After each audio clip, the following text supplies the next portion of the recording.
they deserve. Ladies and gentlemen. Sit down, please.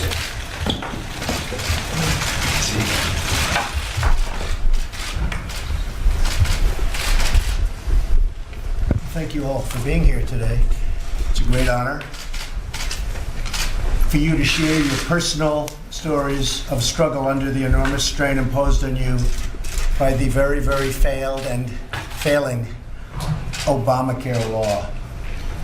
Secretary Price and I, along with my entire administration, and a lot of people in the Senate and a lot of people in the House, are committed to repealing and replacing this disastrous law with a health care plan that lowers cost, expands choice, and ensures access for everyone.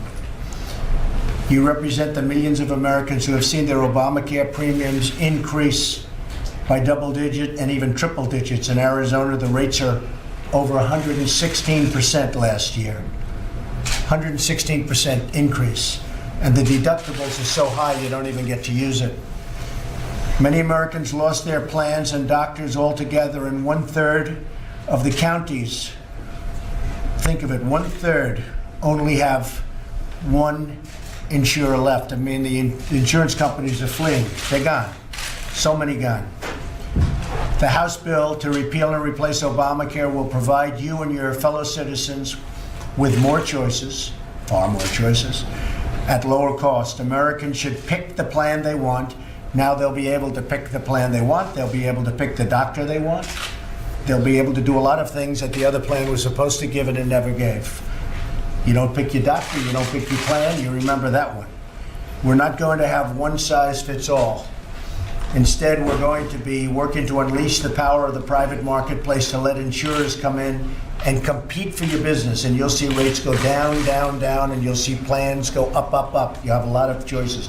You'll have plans that nobody's even thinking of today. They will have plans that today nobody has even thought about, because the market's going to enforce that with millions and millions of people wanting health care. More competition and less regulation will finally bring down the cost of care, and I think it'll bring it down very significantly. Unfortunately, it takes a while to get there, because you have to let that marketplace kick in, and it's going to take a little while to get there. Once it does, it's going to be a thing of beauty. I wish it didn't take a year and 2 years, but that's what's going to happen, and that's the way it works. But we're willing to go through that process. Working together, we'll get the job done. And I have to say this just in closing, and then I want to hear some of your stories, and we'll let the press stay for your stories if you like. But the press is making Obamacare look so good all of a sudden. I'm watching the news. Looks so good. They're showing these reports about this one gets so much and this one gets so much. First of all, it covers very few people, and it's imploding. And 17 will be the worst year. And I said it once, I'll say it again, because Obama's gone. You know, things are going to be very bad this year for the people with Obamacare. They're going to have tremendous increases. And the Republicans, frankly, are putting themselves in a very bad position. I tell this to Tom Price all the time, by repealing Obamacare, because people aren't going to see the truly devastating effects of Obamacare. They're not going to see the devastation in 17 and 18 and 19. It'll be gone by then. Whether we do it or not, it'll be imploded off the map. So the press is making it look so wonderful, so that if we end it, everyone's going to say, oh, remember how great Obamacare used to be. Remember how wonderful it used to be. It was so great. It's a little bit like President Obama. When he left, people liked him. When he was here, people didn't like him so much. That's the way life goes. That's human nature. The fact is, Obamacare is a disaster. And I say this to the Republicans all the time, by repealing it, by getting rid of it, by ending it, everyone's going to say, oh, it used to be so great. But it wasn't great. And I tell Tom Price, and I tell Paul Ryan, I tell every one of them, I say the best thing you can do politically is wait a year, because it's going to blow itself off the map. But that's the wrong thing to do for the country. It's the wrong thing to do for our citizens. So with that, I'd like to introduce some of the folks, and you could say a few words about your experience with Obamacare, and perhaps the press will even report it. Would you like to start? Yeah, thank you for Good. this opportunity, Thank you. Mr. President. Thank you. Our rates are 3 times they were before Obamacare started. We have one provider in our county. We have very little options for what we can and cannot do. We're a small business owner. We're actually not a brick and mortar. We are cattle ranchers. We can't afford our equipment if we're paying these rates year after year after year. Our food source is in jeopardy because of this healthcare law. It's my basic. I know. It's all right. Don't worry. Don't worry. This is what's happening. It's gone up 3 times, and then you have to pay. If you don't want to use it, you have to pay. That's the all-time beauty. If you don't want to use it, you have to pay. And Tom, you have to pay big league, right? So people say, well, if I use it, I use it. I'm paying too much. If I don't use it, I have to pay a penalty. And do you ever pay penalties? Do you ever do that, or you have to? We haven't as of yet, but we were uninsured in December. They dropped us for the 4th time after we paid over $50,000 last year for healthcare expenses. And it's gone up triple. Yes, And before Obamacare, you actually had good health care. we did. We Yeah. had a A fantastic. lot of people. Nobody ever takes that into account. I'm not saying the system before was good, because it wasn't. But millions of people had great health care that they loved. Now, when you start deducting those millions of people from the so-called people that are happy, you have a very small number of people that are happy. That I can tell you. How about you? Well, we're kind of the same story as Carrie. In 2009, I left a full-time job to be a stay-at-home mom to 2 kids. For our family, it was never an option to get government assistance. We just don't believe our neighbors should work harder so that we don't have to. So my husband said, if you can pay for our insurance, which at the time was $650 a month for private health insurance for a family of 4, then that was fine. From 2009 to 2015, that private insurance went up by 102%. Finally, his employer told us in 2015, when it went up the final time, an additional 34%, that they couldn't carry our family anymore.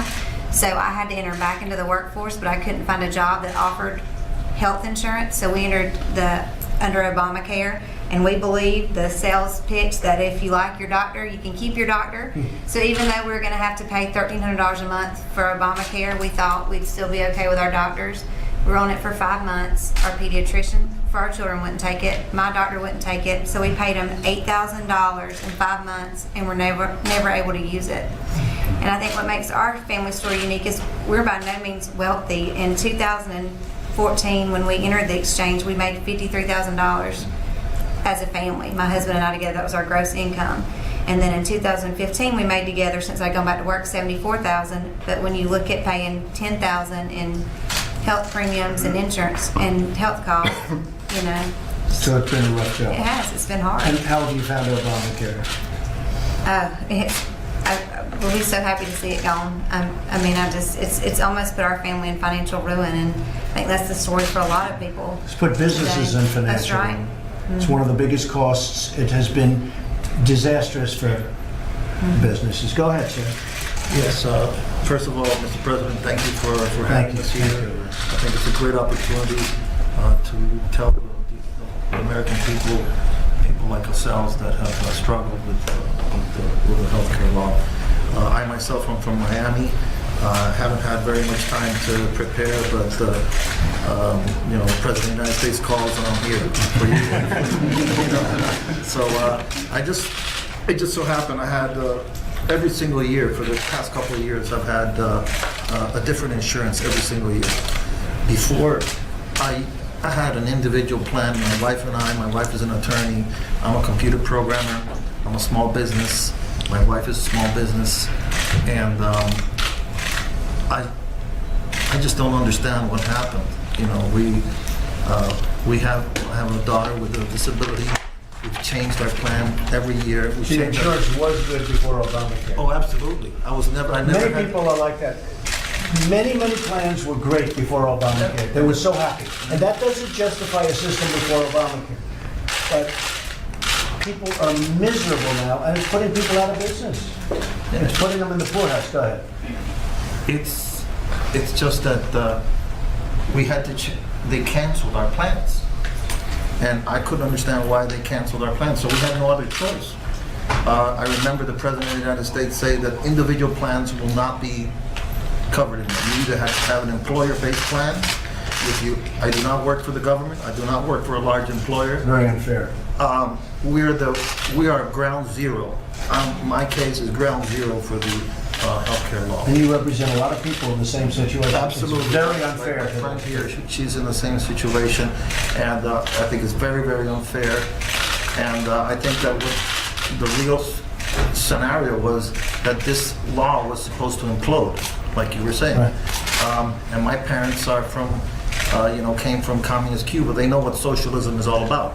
So I know what socialism is, and that's pretty much this whole system was meant to have one single provider. Well, it turns out so expensive, it's almost not socialism when you think about it. Right. You've got to pay so much.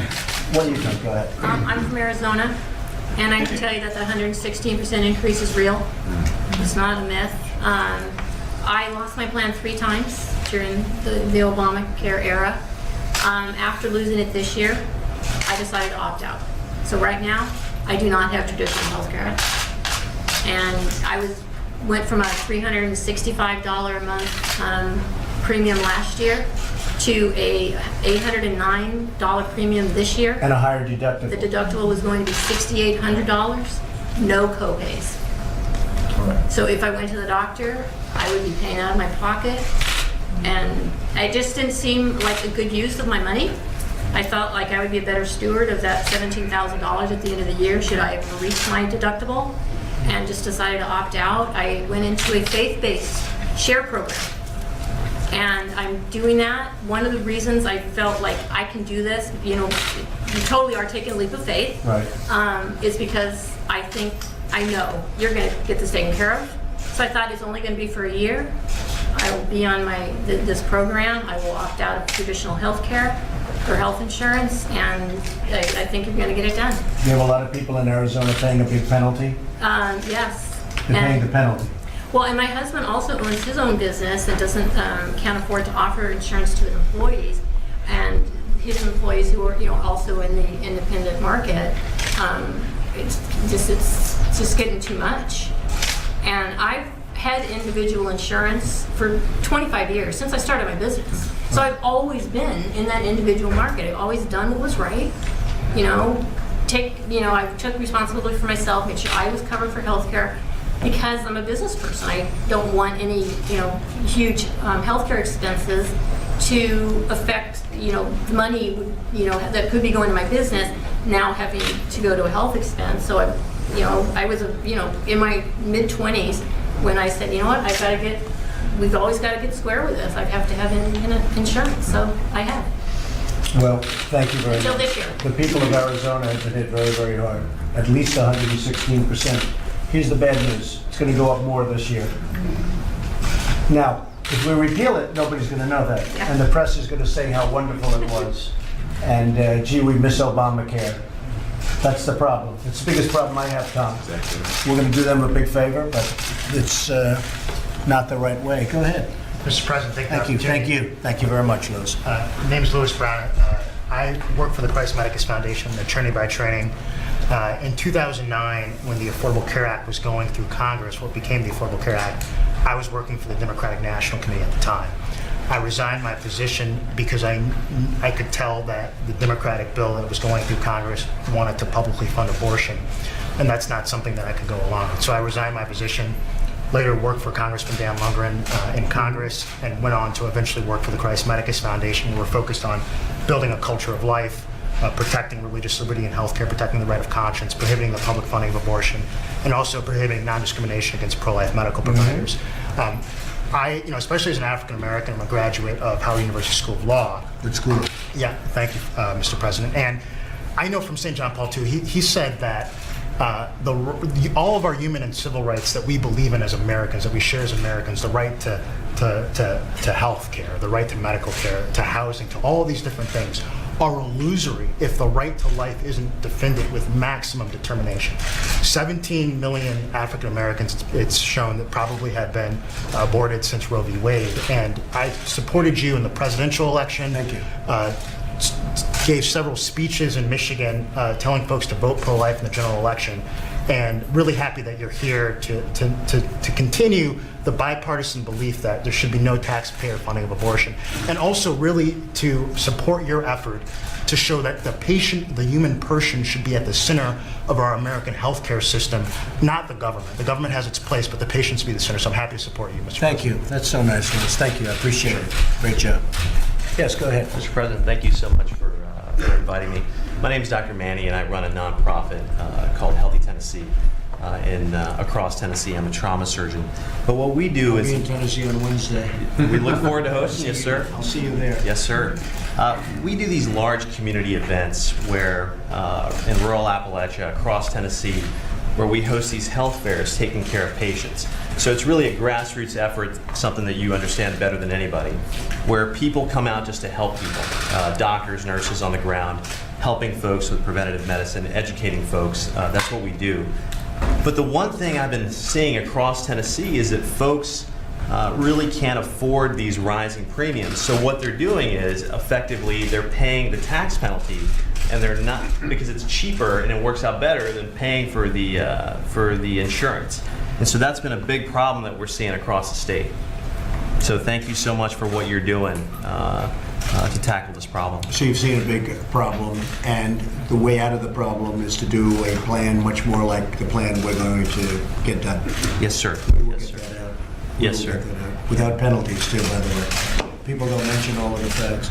No, the other thing about what we're talking about, we really have a three-phase plan. They only want to talk about the first phase. The first phase is just the most basic of phases. And then you have phase 2, which is largely done by our secretary. And then you have phase 3, which is a lot of the bells and whistles, but they don't want to talk about the bells and whistles. So they're really comparing things to something that won't be there for long. And the reason we have to do it that way is because of Congress. I'd love to do it all in one package, but if you did it that way, it can't get done. So we're going to get something done that's going to be terrific. I appreciate it. Thank you, Doctor, very much. Yes, sir. Go ahead. Thank you, Mr. President. I'd like to thank you for the opportunity to be here today.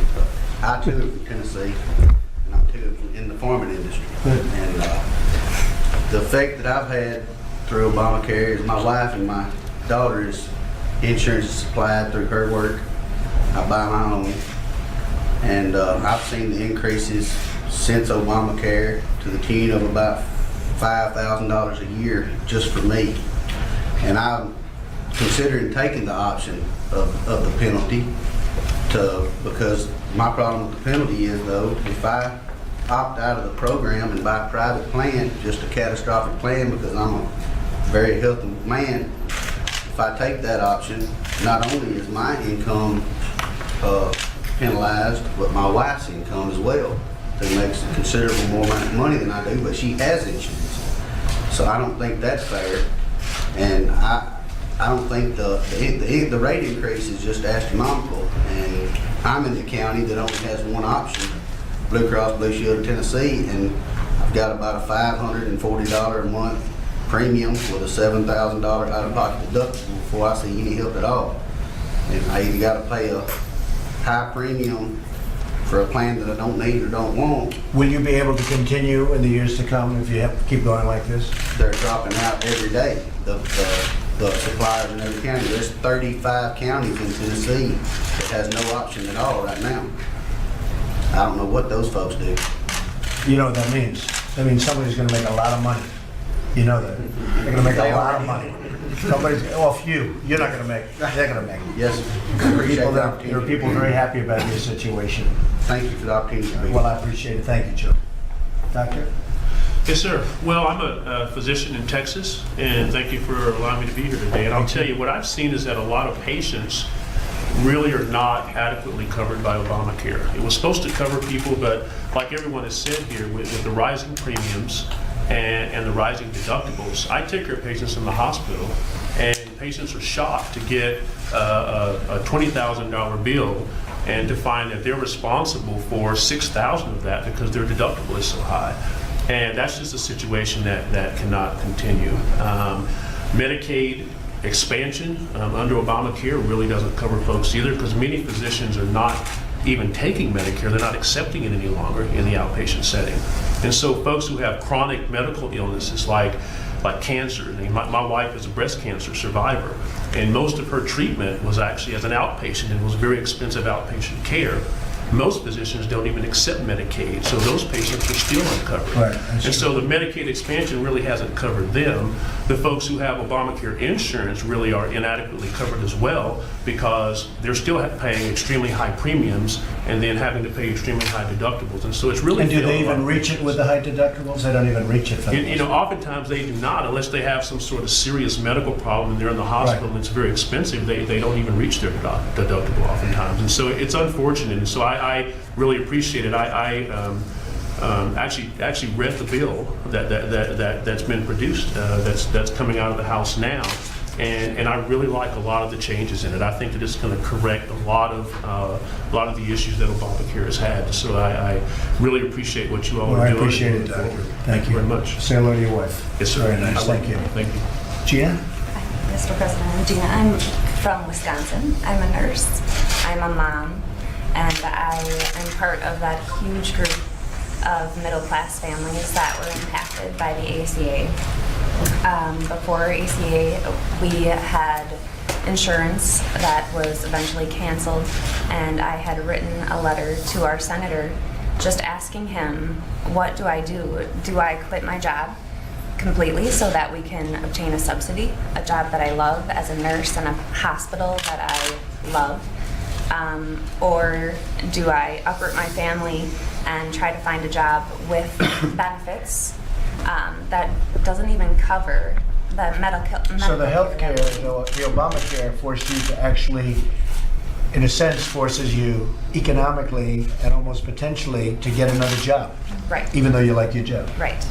So I did end up getting a full-time position at the hospital that I worked at.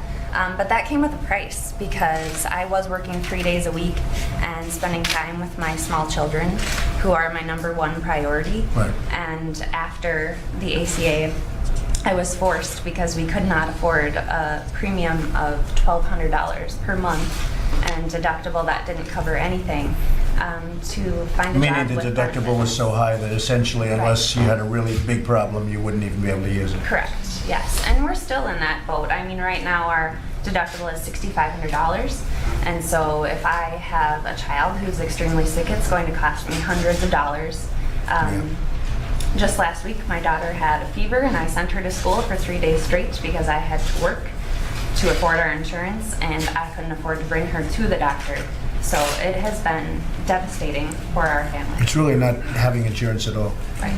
A lot of Obamacare, you don't really have insurance because the deductibles are so high that you really don't have insurance, if you think about it. All right, thank you very much. Good luck. Thank you. Yes, sir. President, thank you very much for hosting us. Thank you, Greg. I have to start with something. As I was leaving the house, my 11-year-old ran up to me and said, "Dad, I'd like to have you give this to Mr. President for me." Let me have that. Hold on, I wish I before was get in so trouble with you, handsome. I wanna wish I read the looked back. that good. Dear President Trump, it is a great honor to be able to write to the President of the USA. I think you're a great president and a great man. Also, don't worry, the picture of you on the front of this looks nothing like you. That's very nice. Thank you. I wish I looked that good. Sorry Thank about you. that there. All we have is orange. Well, thank you, boy. So I had the privilege of meeting with Secretary Price and Vice President Pence in Cincinnati about a week and a half ago at a round table, and I'll share with you what I shared with them. I started with a quote from the great President Ronald Reagan, who said the most terrifying words in the English language are, "We're from the government and we're here to help." Kind of my feeling on healthcare. Frankly, I think that the system was broken before the last administration got their hands on it. I started my company 21 years ago, and I had a vision of wanting to provide 100% full family health care for as long as I had a company, because I really felt in my heart that it was the right thing to do. I was one of the last holdouts, but sadly, after about 15 years, I really had a choice of either having a company or being able to provide my employees that level of health care. And that's sad. You know, I tell my wife all the time, you can have anything you want. We just can't have everything we want. We have the best healthcare system in the world. We do. But it needs to be fixed. What small business owners like myself, and I'm a manufacturer, I'm on several boards in the Midwestern manufacturing, what we'd like to see is not a government-operated market, but a free market. You know, I sell capital equipment for a living. We have a trade show every year, and there's hundreds and hundreds of people selling competitive products. If we had a healthcare show in my town, there'd be 3 or 4 people under that roof. And as a businessman yourself, you know what that does to driving down cost or the lack thereof. Right. So we would like to see more of a free market solution, going back to what made this country great. You know, entrepreneurialism instead of empowerments, work ethics instead of welfare. And that's what we'd like to ask you for. And I'd like to say Well, thank as you know, very that's much. what we're doing largely, but we also have to take care of people that can't afford to be in a position like you are. So we're going to do that largely. I think beyond everything, if you look at what's going to happen, the competitive bidding and every element of what we're doing is competitive bidding. But we have to take care of people who need the help. Totally And there are a agree. lot of people like that. There's always been a safety net in the United It's gotta States, be. and there should It's be. gotta be. Unfortunately, when I see 50,000 or 50 million Americans taking, assistance in their marketing, Right. food stamps. Right. That's like, for the people who really can't provide for themselves, we're all charitable people. We're Americans. We're the most generous nation on the face of the earth. So I totally believe in safety nets for those who need them, not free handouts for We're those going to who help a just lot of don't want to people, work but for we it. are going to be very much free market. People that can afford it will go out, and they'll be off the cost. Go ahead, Stan. I'm Commissioner Stantz. I'm from Boxler County, northern Utah. I think I'm probably the only other elected official here besides you guys. It's been an interesting ride to watch the healthcare system in the last 26 years. When my son was born, he was 3.5 months premature 26 years ago, and we had really good insurance. We basically didn't have to pay anything out of pocket besides what we were doing, from where I worked. As time went on, you could kind of tell the healthcare system has been a little bit broke, and then all of a sudden the ACA, and I'm not going to call it the other word, I call it the last president's healthcare program. I don't want to even say that name. So anyway, Other than that, you like them a lot, right? yeah, exactly. It's got to the point where I own a couple businesses too and do the things that I have to do. I actually ran for government so I could have insurance and won. But now I'm looking at these people saying, how can I provide insurance for them without raising taxes and doing these things that are happening? Right. Because everything's going up. Utah didn't expand Medicaid. We weren't a part of that. And we can see why now because of the things that are happening throughout the nation with states and companies and everybody else Absolutely. going bankrupt. So it got to the point where I ended up, not only with my businesses, had to drive school bus to keep my wife at home with my kid that was ill. So now I own 3 businesses, I drive school bus, and I'm an elected official to be able to continue to do the things I need to do with healthcare. The last 3 years, So it's gone through the roof. I've got a $6,000 deductible, HSA, but I will meet that again in 3 months. So I'm at 40, I think my wife said this morning, at 48 or 4,900 bucks already this year in March to be able to meet my out-of-pocket maximum. And so by the time April comes, I would have met that to be able to continue to do. And if there was one thing I probably could ask you about, and my boy's got a rare disease, and I appreciate you talking about the rare community in your speeches, is that if somebody has cancer or somebody has a rare disease or continues to have problems, why do we have to do a deductible every year? I mean, so I'm sitting there at Christmas going, okay, my deductible's been met for 6 or 8 months, and I'm going to turn around and have to do it again for the same disease, for the same symptoms, for the same everything. Matt, could you answer that? That'd be interesting. But it's all about the risk and spreading the risk with insurance over a period of time. But it is a challenge for individuals with chronic disease. There's no doubt about it. Well, and I appreciate you even thinking about it and talking about grassroots when you're talking about all the people that we support with the farmers and ranchers and the small business people and the people that are in manufacturing. Our county is one of the largest manufacturing counties in the nation per capita. And Nucor would love to tell you thanks. Nucor Steel would love to tell you thanks for everything that you've been doing. Nucor's been very good. It's going to get better, too. And we've got a ton of those. The space program, we used to make the shuttle Right. rocket boosters out at ATK, Morton and Thiokol. And, we'd love to have the space program. I got a really good friend. Those days are gone, but they're coming back. I've got a friend that's going to go up in the next little bit. Lieutenant Commander Scott Maker-Tingle is headed up on a spaceship from Russia, but he would love to come back to the United States and be able to go up through the United States. So all those jobs I know will come back with you. Well, Gary Cohn, who's sitting right next to you. If there's anything we He's can a big do, believer in what you're saying, right if there's Gary? anything we can do to help you, the counties are behind you. We can find you low-hanging fruit to be able to pick off that tree to help Good. with jobs. Just let us know where we can help. Good. Thank you, Stan. Thank you for your time. Would you have anything to say, Tom, generally speaking? Well, these stories, Mr. President, are really powerful about the consequences of the current law. And you hear people's lives that have been affected in remarkably adverse ways that sometimes you don't think about as it relates to health care. Whether it's businesses that haven't been able to survive or individuals who need to take 3, 4, 5 jobs, moms that can't be with their kids when they want. This is about real people. It's about real patients. And so working with you and your leadership, we are really excited about the opportunity to put in place a patient-centered system where patients and families and doctors are making decisions and not Washington, D.C. What about the concept that, and everybody knows it's happening, that Obamacare is imploding, that if we don't do anything, it's not even going to be around in another year. The insurance companies are fleeing. But now it seems to be getting this wonderful press like it's a wonderful thing. And it's a horrible thing, actually, and getting worse. And 17 will be by far the worst year so far. Yes. Because a lot of things were put into 17, but 17 is going to be worse, and I assume 18 will be worse even than 17. So it's essentially gone. How do you respond to that? Because I've been telling you, why don't we wait, just let it implode, and let's not take the blame. I've been telling you that as an option. Yeah. It's not an option I like, frankly, but it's certainly an option. How do you respond to I that? think 18 can be better if we implement the law and we utilize the regulatory process to make some. Well, I'm not saying that. I'm saying if we don't implement the law, what happens with Obamacare? What's going on with Obamacare? What you'll see is a magnification of all these stories around this table. More businesses being harmed, more individuals not having the kind of income that disposable income that they would use, more moms and dads not able to care for their kids in the way that they believe to be most appropriate, more people getting insurance but no care.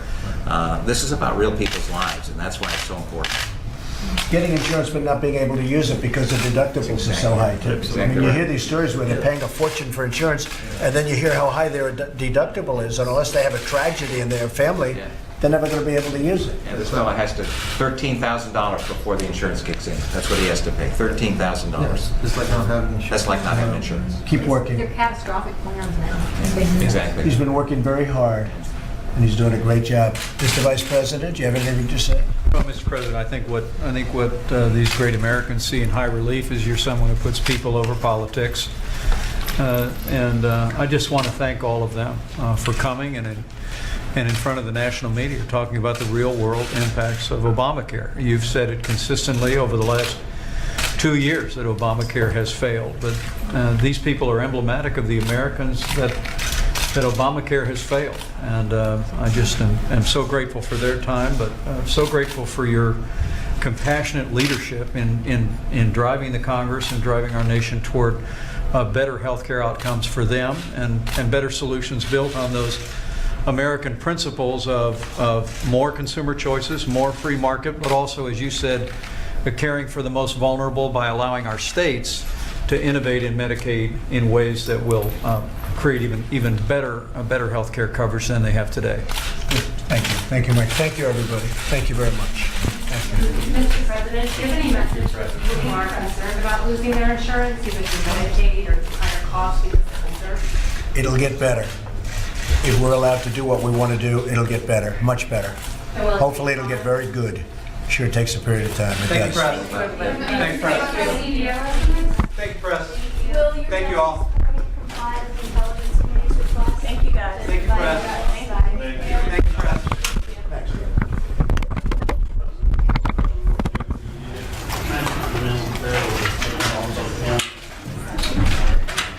Years ago, that's what I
thank you all for being here today.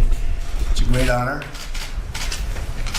for you to share your personal stories of struggle under the enormous strain imposed on you by the very, very failed and failing Obamacare law. Secretary Price and I, along with my entire administration, and a lot of people in the Senate and a lot of people in the House, are committed to repealing and replacing this disastrous law with a health care plan that lowers cost, expands choice, and ensures access for everyone.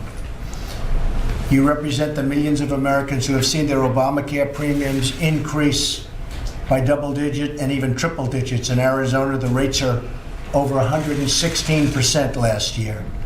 116% increase. And the deductibles are so high you don't even get to use it. Many Americans lost their plans and doctors altogether, and 1/3 of the counties, think of it, 1/3 only have one insurer left. I mean, the insurance companies are fleeing. They're gone. So many gone. The House bill to repeal and replace Obamacare will provide you and your fellow citizens with more choices, far more choices, at lower cost. Americans should pick the plan they want. Now they'll be able to pick the plan they want. They'll be able to pick the doctor they want. They'll be able to do a lot of things that the other plan was supposed to give and never gave. You don't pick your doctor, you don't pick your plan, you remember that one. We're not going to have one size fits all. Instead, we're going to be working to unleash the power of the private marketplace to let insurers come in and compete for your business. And you'll see rates go down, down, down, and you'll see plans go up, up, up. You have a lot of choices. You'll have plans that nobody's even thinking of today. They will have plans that today nobody has even thought about, because the market's going to enforce that with millions and millions of people wanting health care. More competition and less regulation will finally bring down the cost of care, and I think it'll bring it down very significantly. Unfortunately, it takes a while to get there because you have to let that marketplace kick in, and it's going to take a little while to get there. Once it does, it's going to be a thing of beauty. I wish it didn't take a year and 2 years, but that's what's going to happen, and that's the way it works. But we're willing to go through that process. Working together, we'll get the job done. And I have to say this just in closing, and then I want to hear some of your stories, and we'll let the press stay for your stories if you like. But the press is making Obamacare look so good all of a sudden. I'm watching the news. Looks so good. They're showing these reports about this one gets so much and this one gets so much. First of all, it covers very few people, and it's imploding. And 17 will be the worst year. And I said it once, I'll say it again, because Obama's gone, you know.